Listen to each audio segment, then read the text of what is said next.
Hello everyone, this is CA Keval Mota, and here we are going to start with the first chapter, that is supply under GST. Okay, supply section number 7 and section number 8 of CGST act में लिखा हुआ है। Okay, supply होने के लिए दो चीज़ों का होना ज़रूरी है। सबसे पहला क्या होना चाहिए अपने ट्रांजेक्शन में, there should be consideration, and second there should be business purpose. Okay, जब कंसिडरेशन रहेगा एंड बिजनेस पर्पस रहेगा, then only a transaction would be treated as supply. Sir अगर कंसिडरेशन नहीं रहेगा तो हम लोग को चेक करना पड़ेगा शेड्यूल 1। अगर कंसिडरेशन नहीं रहेगा और शेड्यूल 1 में फॉल करेगा तो सप्लाई माना जाएगा। क्लियर है पॉइंट? सो कंसिडरेशन होना चाहिए, बिजनेस पर्पस होना चाहिए। कंसिडरेशन नहीं रहेगा तब भी हम लोग सप्लाई मान सकते हैं, provided it is falling in the ambit of schedule 1। Clear? Consideration के लिए 5 इंपॉर्टेंट पॉइंट्स पढ़ाया था। सबसे पहला point, any one can pay consideration. Second, consideration can be in kind, मतलब कि अगर हम लोग को पैसे के बजाय इन रिटर्न कुछ चीज वस्तु मिल रही है, then also it can be consideration. Third, refundable deposit is not consideration, मतलब कि अगर समझो मुझे कोई पर्सन डिपॉजिट दे रहा है जो मुझे बाद में चल के रिफंड करनी है, तो उसको हम लोग कंसिडरेशन नहीं मानेंगे। लेकिन इसको हम लोग कंसिडरेशन तब मानेंगे when this deposit would be adjusted towards supply. Okay, उसके बाद fourth is amount received for forbearance of an act, मतलब कुछ नहीं करने का पैसा मिला, इसको हम लोग क्या मानेंगे, कंसिडरेशन। एंड फिफ्थ, अगर सब्सिडी मिलती है हम लोग को किससे, सेंट्रल गवर्नमेंट या तो स्टेट गवर्नमेंट से, then it would not be treated as consideration. I hope this is clear. Okay, तो हम लोगों ने क्या क्या सीखा, कंसिडरेशन और बिजनेस होना चाहिए, कंसिडरेशन नहीं रहेगा तो शेड्यूल 1 में फॉल करना चाहिए, एंड कंसिडरेशन का मीनिंग देखा। अब बात करते हैं बिजनेस का मीनिंग। बिजनेस मतलब अपना नॉर्मल कोर एक्टिविटीज तो बिजनेस है ही है, ओके, उसमें कोई डाउट नहीं। लेकिन अगर हम लोग के बिजनेस में हम लोगों ने कुछ फर्नीचर बेचा, एसी बेचा, then also it can be forming part of our business. Clear है? अभी हम लोग देखेंगे कि कुछ एक्टिविटी जिसमें कंसिडरेशन नहीं रहेगा तो भी सप्लाई मानना पड़ेगा, जो लिखे हुए शेड्यूल 1 में। सबसे पहला इज परमानेंट ट्रांसफर और disposal of business asset where ITC has been availed. ITC लिया आपने और फ्री में बेच रहे हो तो सप्लाई माना जाएगा। Second transaction is supply between related person और डिस्टिंग पर्सन। अगर आप आपके रिलेटेड पर्सन को बेच रहे हैं या फिर डिस्टिंग पर्सन को, what is the meaning of distinct person? Distinct person मतलब कि ऐसा पर्सन जिसका पैन नंबर सेम है। ओके, आपका और उसका पैन नंबर सेम है पर उसका जीएसटी नंबर अलग है। कब हो सकता है सर ऐसा? जब भी वो अपना ब्रांच रहेगा। तो अगर समझो मैं महाराष्ट्र में हूँ, मैंने गुजरात के ब्रांच को कुछ ट्रांसफर किया डिस्टिंग पर्सन को, then also this transaction would be treated as supply. Sir अगर एक स्टेट के अंदर मल्टीपल ब्रांचेस है तो क्या होगा? तो हम लोग को यहाँ पर चेक करना है कि क्या वो ब्रांच का और हमारा दो सेपरेट रजिस्ट्रेशन है, या फिर हम लोग एक ही रजिस्ट्रेशन के दो प्लेस ऑफ बिजनेस है। अगर एक ही रजिस्ट्रेशन के अंदर के लोग रहेंगे तो it is not a supply. लेकिन अगर दो अलग रजिस्ट्रेशन रहेगा सेम स्टेट के अंदर, then it can be treated as supply, it will be treated as supply. Clear है क्या? अभी इसके अंदर एक एक्सेप्शन था। अगर एम्प्लॉयर ने एम्प्लॉय को गिफ्ट दिया और वो गिफ्ट का वैल्यू कितना है, अगर 50,000 या उससे कम रहेगा, then it will not be treated as supply. Clear है क्या? एम्प्लॉयर एम्प्लॉय के बीच का ट्रांजेक्शन। ओके, हम लोग सर्कुलर सारे के सारे एक साथ करेंगे। उसके बाद third transaction is principal agent के बीच में। अगर प्रिंसिपल ने एजेंट को कुछ गुड्स भेजा, ओके, तो हम लोग चेक करेंगे कि क्या एजेंट रिसिपिएंट को खुद के नाम से बिल दे रहा है या फिर प्रिंसिपल के नाम से। अगर एजेंट खुद के नाम से बिल दे रहा है, then it will be treated as supply. And अगर प्रिंसिपल के नाम से दे रहा है तो प्रिंसिपल ने जो उसको भेजा रहेगा, it will not be treated as supply. उसके बाद import of service. Okay, import of services for consideration, मतलब हमने अगर इंडिया के बाहर से सर्विस लिया और हम लोग उसको पे कर रहे हैं, तो फिर इस केस में वो इंपोर्ट ऑफ सर्विस को हम लोग हमेशा क्या मानेंगे, सप्लाई मानेंगे। ओके, चाहे बिजनेस पर्पज हो या पर्सनल पर्पज हो। बट एक पॉइंट ध्यान में रखना, पर्सनल पर्पस के लिए इंपोर्ट ऑफ सर्विस किया तो it is exempt supply. Okay, ये सीए फाइनल, सीए में फाइनल वालों को है। ओके, इंटर वालों को नहीं है। इंटर वालों को कहाँ तक आंसर लिखना है? इंटर वालों को लिखने का है सप्लाई है बस। क्या बताया? इंपोर्ट ऑफ सर्विस किया एंड कंसिडरेशन बाहर जा रहा है। ओके, तो इस केस में हम लोग क्या मानेंगे, सप्लाई किया। ओके, मतलब बाहर वाले ने हमको सप्लाई किया। क्लियर है? जीएसटी नहीं लगे। लेकिन अगर बिजनेस पर्पस के लिए इंपोर्ट किया then it will be treated as supply and GST भी भरना पड़ेगा। सर अगर मैं अनरजिस्टर्ड रहा तो उस केस में आपको रजिस्ट्रेशन कंपलसरी होता है आरसीएम में जीएसटी भरने के लिए। Okay, and import of service is taxable under RCM. उसके बाद अगर हम लोग ने इंपोर्ट ऑफ सर्विस किया लेकिन कोई कंसीडरेशन इंडिया के बाहर पे नहीं किया, तो ऐसे केस में गवर्नमेंट से आप लोग को दो चीज़ें चेक करनी। क्या वो सर्विस जो आपको आ रही है वो रिलेटेड पार्टी से आ रही है? If it is yes, and आगे क्या चेक करना है, क्या वो आपके बिजनेस पर्पस के लिए है? अगर ये भी यस है, then that import of service will be treated as supply. Is that clear? तो सर रिलेटेड पार्टी कौन होता है? रिलेटेड पार्टी का डेफिनेशन वैल्यू ऑफ सप्लाई के चैप्टर में, ओके, यहाँ पर नहीं। तो रिलेटेड पार्टी में एक छोटा सा मीनिंग बताता हूँ, फैमिली का एक पॉइंट है उसका मीनिंग बता रहा हूँ। फैमिली का डेफिनेशन जो है, ओके, उसके दो पार्ट।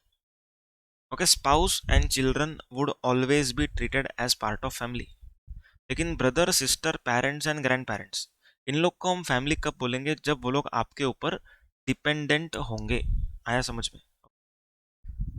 उसके बाद अभी हम लोग करेंगे शेड्यूल 2। शेड्यूल 2 का मेन पर्पज है टू क्लासीफाई बिटवीन गुड्स और सर्विस। ओके, कुछ कुछ चीज़ों को गुड्स बोलना है, कुछ कुछ चीज़ों को सर्विस बोलना है। सर क्यों क्लासीफाई करते हैं? क्लासीफाई इसलिए कर रहे हैं क्योंकि time of supply, okay, and place of supply is dependent on whether we are supplying goods और सर्विस। अगर गुड्स बेच रहे हैं तो अलग time of supply place of supply, service दे रहे तो अलग time of supply place of supply. तो इस वजह से हम लोग को बाइफर्केशन करना पड़ेगा। एकदम simple, transfer of title in goods, अगर किसी को हमने ओनरशिप ट्रांसफर किया, it is supply of goods. किसी को हायर परचेज पे गुड्स दिया तो it is supply of goods. अगर हम लोगों ने किसी को राइट टू यूज दिया, it is supply of service. अगर हम लोगों ने लीज पे प्रॉपर्टी दिया, टेनेंसी राइट्स बेचा, ओके, ट्रीटमेंट और प्रोसेस करवाया, it is supply of service. Assets of business transferred, okay, business का असेट्स हमने ट्रांसफर किया, it is supply of goods.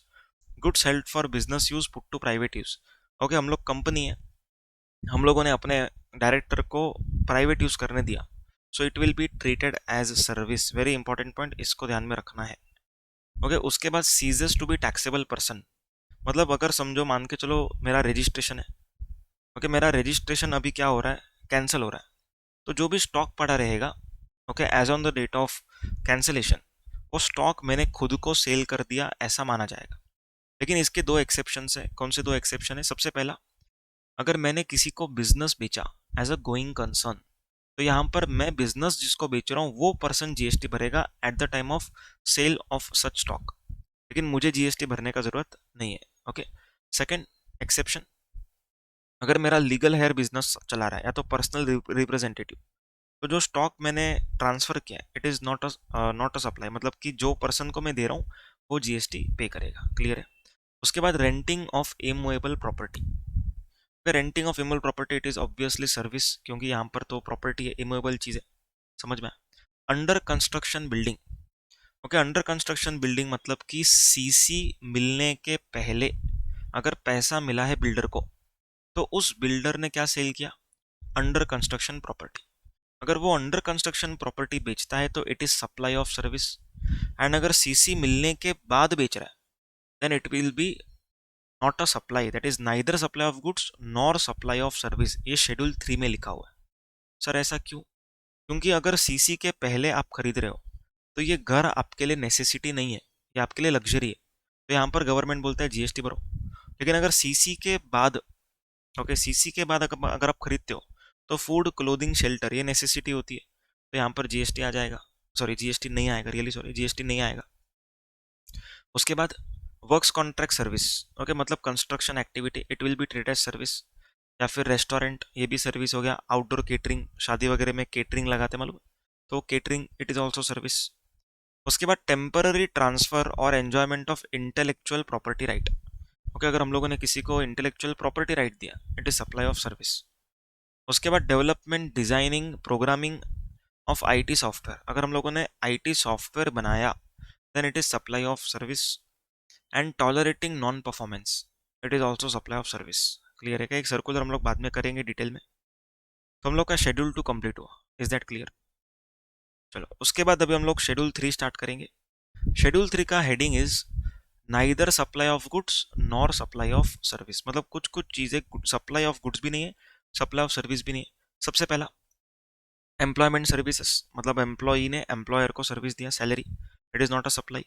Second, court और tribunal, okay, high court, supreme court, ये लोगों ने सर्विस दिया। Third, MP MLA, MP MLA हो गया, ओके, या तो फिर कोई भी चेयरपर्सन वगैरह, या तो फिर member of director on body establish by CG, तो जो भी प्रेसिडेंट वाइस प्रेसिडेंट होते हैं, यूनियन फाइनेंस मिनिस्टर, तो इन लोग के ट्रांजेक्शन्स को हम लोग नॉट अ सप्लाई बोलते हैं।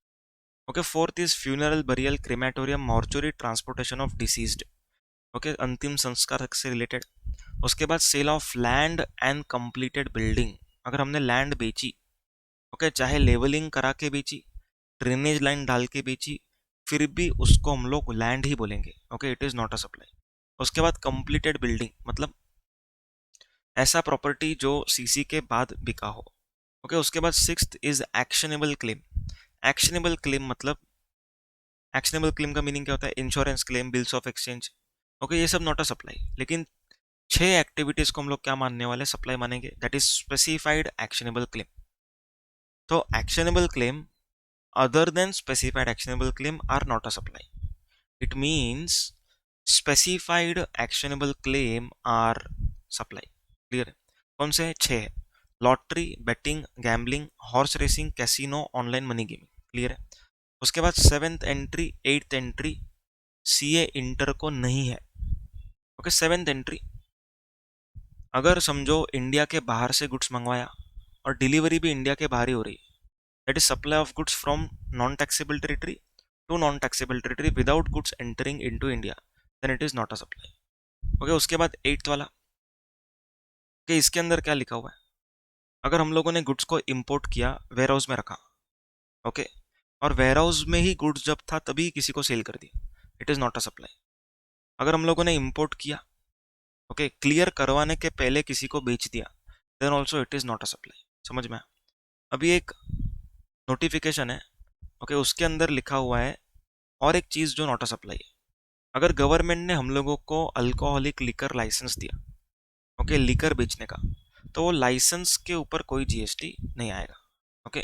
एंड अगर हम लोगों ने आर्टिकल नंबर 243G या फिर 243W से रिलेटेड कुछ सर्विसेज दिया, okay, then also it is not a supply. आया पॉइंट समझ में? तो अपना सेक्शन नंबर 7 कंप्लीट हुआ। अब हम लोग बात करेंगे सेक्शन नंबर 8 की। Section number 8 is for composite supply and mix supply. Okay, composite supply मतलब दो या दो से ज्यादा चीजें साथ में दी गई, विच आर नेचुरली बंडल्ड। अगर नेचुरल बंडल रहेगा, then it would be treated as composite supply. Composite supply में कौन सा रेट आएगा जीएसटी का? Principal rate of tax. Principal मतलब समझो लैपटॉप प्लस लैपटॉप बैग दिया, तो लैपटॉप के ऊपर का जो रेट रहेगा वही लैपटॉप बैग के ऊपर लगेगा। सर क्या कंपोजिट सप्लाई में हम लोग अलग अलग प्राइसिंग कर सकते हैं क्या? लैपटॉप का अलग, लैपटॉप बैग का अलग? यस, कर सकते हैं। समझ में आया? अगर मिक्स सप्लाई की हम लोग बात करें, मिक्स सप्लाई मतलब क्या होता है? Artificial bundle. आर्टिफिशियल मतलब जबरदस्ती दो तीन चीजों को मिक्स किया, ओके, जैसे for example detergent plus bucket, okay, जबरदस्ती मिक्स किया। ऐसा कोई कंपनी में पॉलिसी नहीं है, ओके, हर एक कंपनी में नहीं है, किसी एक कंपनी में पॉलिसी होगा, तो इसको हम लोग बोलते हैं आर्टिफिशियल बंडलिंग, एंड इसको कहा जाता है मिक्स्ड सप्लाई। समझ में आया पॉइंट? ओके, उसके बाद मिक्स सप्लाई में क्या होता है? मिक्स सप्लाई में हाईएस्ट रेट ऑफ टैक्स लगता है। हाईएस्ट रेट ऑफ टैक्स मतलब, हाईएस्ट रेट ऑफ टैक्स मतलब कि समझो डिटर्जेंट बेचा एंड साथ साथ में बकेट बेचा, तो डिटर्जेंट का रेट एंड बकेट का रेट, जीएसटी का, दोनों में से जो हायर रेट रहेगा that would be applicable. Is that clear? Okay, तो अपना कंपोज सप्लाई, मिक्स सप्लाई हो गया। अभी अपना सेक्शन 7 8 दोनों कंप्लीट हो गया। अभी हम लोग को किस चीज़ का बात करना है? अभी हम लोगों को सर्कुलर्स का बात करना है, सर्कुलर्स। ओके, सर्कुलर का कोई सीक्वेंस में यहाँ पर नहीं बता रहा हूँ, मैं लिखते जा रहा हूँ सर्कुलर्स का हेडिंग, ओके, एक साथ हम लोग पूरा डिस्कस करेंगे। तो यहाँ पर मैंने सारे के सारे सर्कुलर्स का हेडिंग लिख दिया है कि एक एक सर्कुलर हम लोग यहाँ पर डिस्कस करते हुए चलेंगे, ओके। सबसे पहला सर्कुलर जो हम लोग डिस्कस कर रहे हैं वो है प्रिंटिंग ऑफ बुक्स।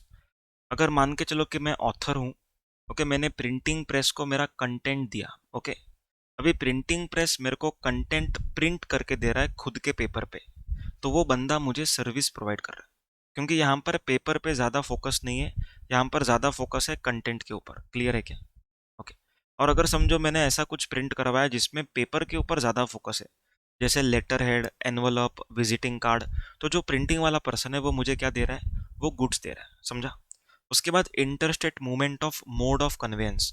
मान के चलो कि मैंने एक स्पेशलाइज्ड ट्रक बनाया, वो ट्रक के अंदर इक्विपमेंट्स डाले, ओके, स्पेयर पार्ट्स डाले, कुछ कंज्यूमेबल्स डाले, एंड वो ट्रक मैंने भेजा है अपने डिस्टिंक्ट पर्सन को। किसको भेजा? डिस्टिंक्ट पर्सन को। तो सर डिस्टिंक्ट पर्सन को अगर हम लोग कुछ भी फ्री में देते हैं तो सप्लाई माना जाता है, लेकिन यहाँ पर ट्रक के अंदर जो स्पेयर पार्ट्स है, ओके, उसी को हम लोग सप्लाई मानेंगे। लेकिन जो ट्रक का value, that is value of conveyance, will not be treated as supply. Okay, क्यों? क्योंकि वो जो ट्रक है वो तो जाने वाला है एंड वो ट्रक वापस भी आने वाला है।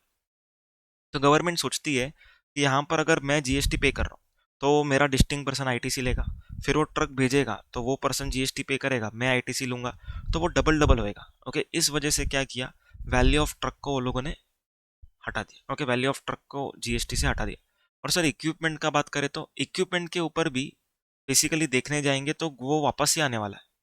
ओके, तो यहाँ पर हम लोग नॉमिनल वैल्यू पे दिखा सकते हैं, क्योंकि rule number 28, okay, for CA में फाइनल बता रहा हूँ, रूल नंबर 28 में लिखा हुआ है any value can be declared as value of supply provided the recipient is eligible for full ITC. तो ट्रक का जो भी वैल्यू, सॉरी, इक्विपमेंट का जो भी वैल्यू रहेगा उसको हम लोग सप्लाई दिखा सकते हैं, लेकिन ट्रक के वैल्यू को कोई जरूरत नहीं सप्लाई दिखाने का। Okay, this circular is also applicable in case of movement of rigs. Rigs मतलब ऑयल रिग। ऑयल रिग क्या होता है? एक बड़ा वेसल रहता है। ओके, वो वेसल को हम लोग को क्या करते हैं, ऑयल के एक्सट्रैक्शन के लिए काम आता है। ओके, और वो वेसल समझो रिलायंस गुजरात ने बनाया है। ओके, वो काम उधर होने के बाद रिलायंस महाराष्ट्र भेजेगा, तो रिलायंस महाराष्ट्र का जो वेसल, रिलायंस महाराष्ट्र को जो वेसल आया है उस वेसल के वैल्यू को सप्लाई नहीं मानेंगे, दैट इज रिग के वैल्यू को सप्लाई नहीं मानेंगे। उसके बाद टूल्स, स्पेयर पार्ट्स, इन सब के लिए भी सेम सर्कुलर हो सकता है, प्रोवाइडेड वो टूल्स एंड स्पेयर पार्ट्स वापस आने वाले हैं। अगर उधर कंज्यूम होने वाले हैं तो फिर हम लोग सप्लाई मानेंगे। And second important point in this circular, अगर मैंने व्हीकल भेजी एंड मैंने बोला कि व्हीकल मेरे को वापस मत भेजना, परमानेंटली आपके पास ही रख लेना, तो उस केस में व्हीकल के वैल्यू को सप्लाई माना जाएगा। क्लियर है क्या? उसके बाद third is retreading of tyres. Retreading मतलब कि अगर समझो मेरा टायर बहुत जुना है तो वो घिस जाता है, तो घिसे हुए टायर पे हम लोग ग्रिप लगवा सकते हैं। ओके, उसको बोलते हैं रीट्रेडिंग का प्रोसेस। तो रीट्रेडिंग करवाना मतलब it is supply of service. लेकिन अगर हम लोगों ने नया रीट्रेड टायर खरीद लिया तो it is supply of goods. उसके बाद माउंटिंग ऑफ बस बॉडी, मतलब अगर समझो हम लोगों ने बस बॉडी खरीदी एंड चेजी खरीदी, चेजी मतलब कि जो बेस रहता है वो, तो और थर्ड पर्सन के पास जाके हम लोग क्या कर रहे हैं, थर्ड पर्सन के पास जाके हम लोग उसको चेजी दे रहे हैं एंड उसको हम लोग दे रहे हैं बस बॉडी, उसको बोला कि भैया माउंट करके दो, तो यहाँ पर वो बंदा हम लोग को सर्विस प्रोवाइड कर रहा है।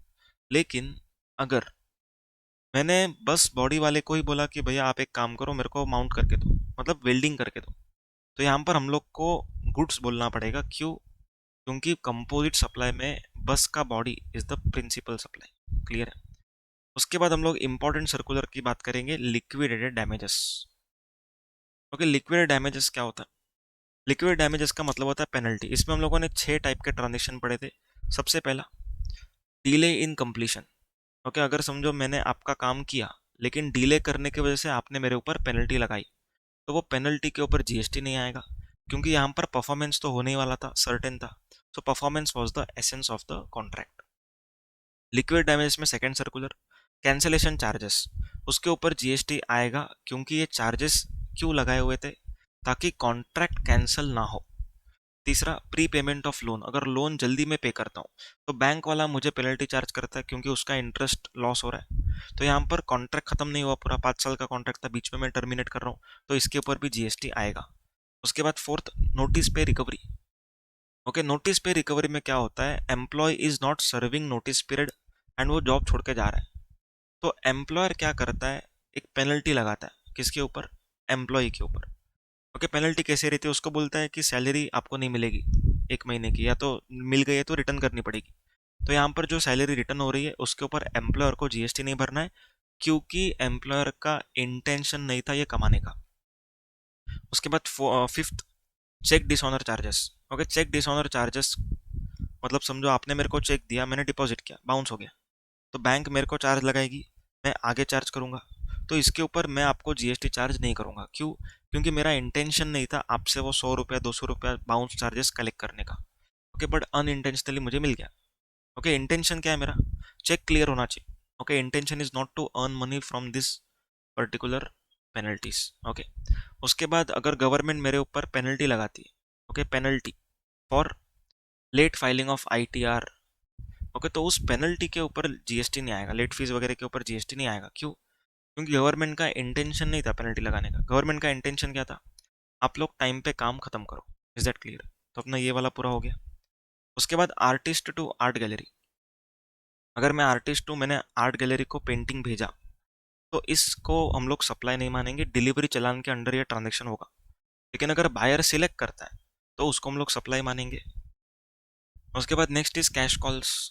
कैश कॉल मतलब समझो जॉइंट वेंचर है, दोनों को वेंचरर मिल करके क्या कर रहे हैं? एक को वेंचरर बना रहे हैं। ओके, दोनों जन ने कैश कंट्रीब्यूट किया, so this cash contribution is not a supply. लेकिन मैं एक पर्सन कैश के जगह पे लेके आता है मशीन, तो ये मशीन के वैल्यू को बेसिकली अगर मशीन यूज करने दे रहा है तो मशीन का रेंटल जो रहेगा उसको हम लोग सप्लाई ऑफ सर्विस मानेंगे। ओके, उसके बाद फ्यूचर्स एंड ऑप्शंस। ओके, तो फ्यूचर्स जो रहता है, ओके, कॉन्ट्रैक्ट जो रहता है फ्यूचर्स का, तो उसके ऊपर जीएसटी नहीं आएगा, it is a derivative. Okay, लेकिन अगर फ्यूचर्स के कॉन्ट्रैक्ट में फिजिकल सेटलमेंट होने वाला है, मतलब अगर मैंने बोला कि मैं एक्चुअल में 1000 किलो राइस खरीदूंगा आपसे, तो यहाँ पर सप्लाई मान सकते हैं। लेकिन अगर समझो मैंने बोला कि 1000 किलो राइस का प्रॉफिट मैं आपको दे दूंगा अगर भाव इतना बढ़ा, तो इस केस में उस फ्यूचर के कॉन्ट्रैक्ट के ऊपर जीएसटी नहीं आएगा। उसके बाद servicing of car. Servicing of car में क्या था? गवर्नमेंट ने गैरेज वाले को दो ऑप्शन दिया। ओके, सबसे पहला ऑप्शन, आप लमसम चार्ज करो। लमसम चार्ज करोगे तो लमसम के ऊपर 18% चार्ज करना पड़ेगा। एंड अगर आप लोग गुड्स चार्ज करें, गुड्स जितना वापरा, और नीचे सर्विस चार्ज करें, तो गुड्स के ऊपर गुड्स का रेट आएगा, सर्विस के ऊपर 18%। क्लियर है? उसके बाद अगर फॉरेन होल्डिंग कंपनी अगर इंडिया की सब्सिडरी कंपनी में कुछ शेयर्स होल्ड करती है, तो उसको हम लोग इम्पोर्ट ऑफ सर्विस नहीं बोलेंगे। उसके बाद टेनेंसी राइट्स। ओके, समझो लैंडलॉर्ड है, उसने क्या किया? टेनेंसी राइट्स दिया। ओके, किसको? टेनेंट को। अगर रेसिडेंशियल पर्पस का रहेगा तो उसके ऊपर जीएसटी नहीं आएगा, कमर्शियल रहेगा तो उसके ऊपर जीएसटी आएगा। लेकिन अगर सर टेनेंट ने बेचा टेनेंसी राइट्स, तो रेसिडेंशियल हो चाहे कमर्शियल हो, दोनों केस में जीएसटी आएगा। Is that clear? आया समझ में? सर टेनेंसी राइट्स तो सप्लाई ऑफ सर्विस है। ओके, सप्लाई ऑफ सर्विस है, it is not not a supply, मतलब इट इज अ सप्लाई। लोगों ने गवर्नमेंट को क्या पूछा कि सर टेनेंसी राइट के ऊपर तो स्टैम्प ड्यूटी लगता है, बिल्डिंग के ऊपर भी स्टैम्प ड्यूटी लगता है, तो जीएसटी मत लो। तो गवर्नमेंट बोला ऐसा नहीं चलेगा, tenancy rights is not mentioned in schedule 3 but building was mentioned in schedule 3। आया समझ में? उसके बाद guest anchor. Okay, guest anchor में क्या था? अगर समझो कोई न्यूज़ चैनल है कि उसमें कुछ लोग आ रहे हैं, पार्टिसिपेट कर रहे हैं शो में, तो उनको जब पैसा मिलता है बाय न्यूज़ चैनल, ओके, उसके ऊपर जीएसटी गेस्ट एंकर को पे करना पड़ेगा, provided there turnover is more than ₹10 lakh और 20 lakhs। उसके बाद supply of food in cinema hall. अगर हम लोग पिक्चर देखने गए और हम लोगों को टिकट मिला, और टिकट के प्राइस में अगर खाना पीना इंक्लूडेड है, ओके, तो उस खाने पीने पे सिनेमा का रेट लगेगा। एंड अगर उस टिकट के प्राइस में खाना पीना इंक्लूड नहीं है और आपने सिनेमा में गए और उधर खाना खाया, तो उस केस में खाने पीने के ऊपर खाने पीने का रेट लगेगा। Is that clear? उसके बाद लास्ट सर्कुलर, चैरिटेबल इंस्टीट्यूशन। अगर मैंने डोनेशन दिया किसी चैरिटेबल एंटिटी को, ओके, और चैरिटेबल एंटिटी क्या करता है? ओके, एज अ ग्रेटिट्यूड मेरा फोटो लगाता है। ओके, नीचे कुछ भी नहीं लिख रहा है, तो सिर्फ नाम लिख रहा है, तो it is not a supply. लेकिन अगर चैरिटेबल एंटिटी बोलता है कि डोनेटेड बाय CA केवल Mota, okay, teaching IDT, okay, located in Mumbai, तो इस केस में जो मैंने डोनेशन दिया रहेगा उसके ऊपर चैरिटेबल एंटिटी को जीएसटी भरना पड़ेगा, बिकॉज वो लोग मेरा प्रमोशन कर रहे हैं। Is that clear? तो अपना सप्लाई का चैप्टर पूरा हुआ। थैंक यू सो मच, मिलते हैं नेक्स्ट वीक।